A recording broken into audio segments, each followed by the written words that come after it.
पति की मौत के बाद ससुराल ने जो किया वो रुला देगा। पूरी इमोशनल हिंदी कहानी। एक नई दुल्हन का सपना। ये कहानी है सरिता शर्मा की, एक मध्यम वर्गीय परिवार की सीधी सादी लड़की जिसकी शादी दिल्ली के एक अच्छे परिवार में राजेश नामक लड़के से हुई थी।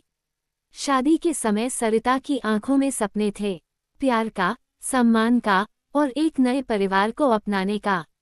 राजेश उससे बहुत प्यार करता था। रोज कहता, सरिता तुम सिर्फ मेरी बीवी नहीं, मेरी सबसे बड़ी ताकत हो। ससुराल में शुरू में सब अच्छा था। सास थोड़ी सख्त थी, लेकिन सरिता ने कभी शिकायत नहीं की। वो सुबह 5 बजे उठकर सारा घर संभालती थी, सबके लिए खाना बनाती और सबकी पसंद का ध्यान रखती। एक भयानक मोड़। शादी को 2 साल ही हुए थे कि एक दिन राजेश को ऑफिस जाते समय सड़क दुर्घटना हो गई। अस्पताल में डॉक्टर्स ने कहा हम उन्हें नहीं बचा सके। उस दिन सरिता की दुनिया वहीं खत्म हो गई। सिंदूर, मंगलसूत्र, चूड़ियां सब सूने हो गए। उसने खुद को कमरे में बंद कर लिया, खाना पीना छोड़ दिया। लेकिन उसे नहीं पता था कि उसका असली दर्द तो अब शुरू होना था।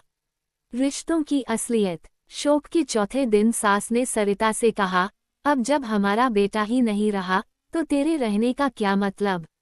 औरत तो पराया धन होती है, तुझे अब मायके जाना चाहिए। सरिता सन्न रह गई। वो सोचती रही, क्या मैंने इस घर को अपना नहीं समझा था। देवर ने ताना मारा, अब हमारे बेटे की संपत्ति पर अधिकार मत जताना। और अगले दिन बिना किसी सहारे, बिना गहनों के उसे घर से बाहर निकाल दिया गया।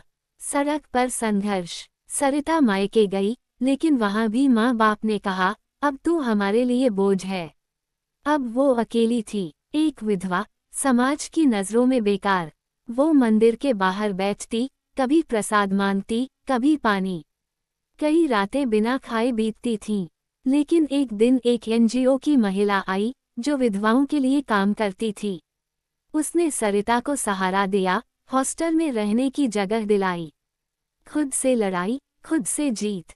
सरिता ने वहां रहते हुए सिलाई सीखी, फिर छोटे बच्चों को पढ़ाना शुरू किया।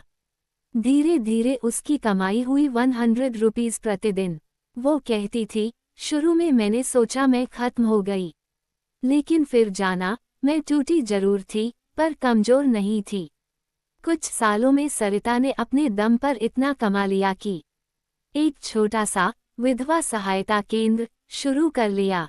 आज सरिता सैकड़ों विधवाओं को खाना, शिक्षा और सम्मान दे रही है। उसका मिशन है, कोई और औरत अकेले न जिए, न भूखे सोए।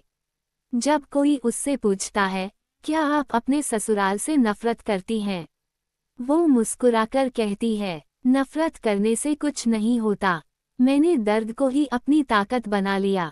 सीख। समाज आज भी औरत को पति के साए में ही देखता है, लेकिन सरिता जैसी औरतें हमें सिखाती हैं कि औरत अकेली भी जी सकती है और जीत सकती है।